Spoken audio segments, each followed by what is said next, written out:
Esta historia comienza el día más o menos en la época donde nace mi hermano, que era el año 2013, y en mi país, Venezuela, se estaban empezando a notar el comienzo de una crisis que estaba azotando al país.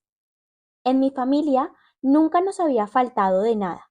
Al contrario, mis papás tenían los dos un buen sueldo. Y siendo yo chiquita, la verdad es que vivíamos muy bien. Un día, allá en el 2012, mi madre anunció que estaba embarazada y al cabo del tiempo la empresa la despidió debido a su embarazo. Esto, aunque intentaban disimularlo ante mí, puso a mis padres bastante nerviosos durante unos meses. Al cabo de un tiempo nació mi hermano. Por aquel tiempo se estaban realizando bastantes despidos en la empresa de mi papá. Y eso hacía que mis padres estuvieran aún más nerviosos respecto al futuro de la situación familiar. Al cabo de un año ocurrió lo que mis padres esperaban. Despidieron a mi padre. Y el posible futuro laboral en su campo de trabajo no pintaba muy bien, por lo menos hasta que mejorara la situación del país.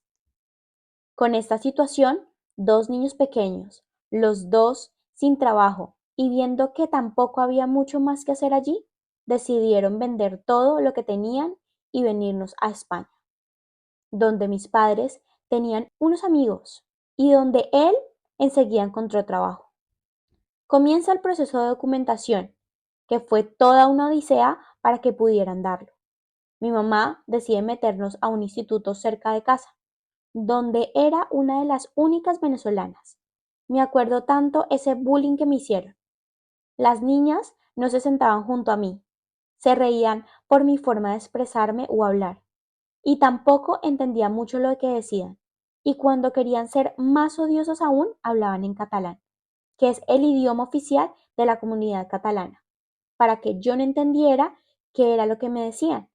Sí, era la época de la adolescencia, y sé que esa época y esa edad todo es muy difícil, pero yo solo quería llegar llorando a casa, pidiendo a mi mamá que volviéramos a nuestro país.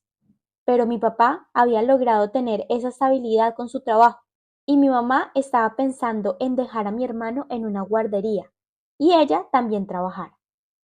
Como estaba empezando y era difícil el cambio de mi estudio, me tocó aguantarme unos meses, hasta que le dije a mi mamá que no podía más, que me cambiara o prefería perder ese año y esperar el siguiente año para meterme a otra escuela.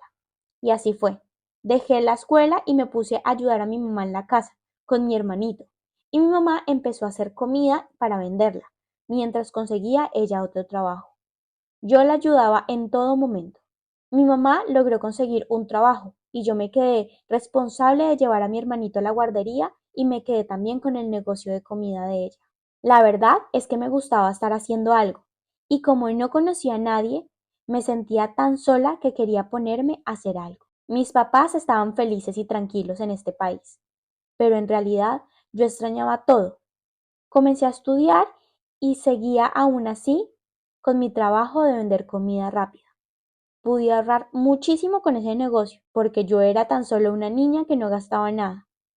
Todo eso iba en una cuenta de ahorros que me había sacado mi mamá. Y cuando ya salí, tenía que elegir una carrera. Se me vino devolverme a mi país, pero mi mamá me decía que por lo menos le diera la oportunidad la universidad o en el ciclo formativo, que ahí tal vez me iría mejor con las personas. Y es que la verdad que ahí ya habían varios venezolanos y latinos. Ya comenzó a llenarse de inmigrantes este país, pero sentía que aún así yo no encajaba. Pero hice caso a mi mamá y me quedé a estudiar administración y finanzas, porque mi sueño era tener mi propio negocio. Creo que también fue un error mío porque mi cabeza se bloqueó y quedó con todo lo malo. Estaba prevenida a los demás. Recordaba todo lo que me dijeron y lo que me hacían, y yo no quería conocer a nadie y que me volvieran a tratar así. Yo hice un ciclo formativo superior que son tan solo 2 años, y en las prácticas entré a una empresa que me gustó muchísimo. Era una multinacional que tenía negocios con Venezuela de exportación. Yo vi la oportunidad de quedarme en una empresa, pero tal vez podía pedir un traslado para operar desde Venezuela. Me lo concedieron. Es más, estaban buscando a alguien que quisiera irse allá y nadie quería tomar ese puesto. Así que acá estoy, en mi país, feliz porque mi empresa me lleva a España 3 veces al año. Entonces visito a mi familia. Pero estoy en mi país, con mis costumbres, con mi comida, con mis amigos, con mi gente.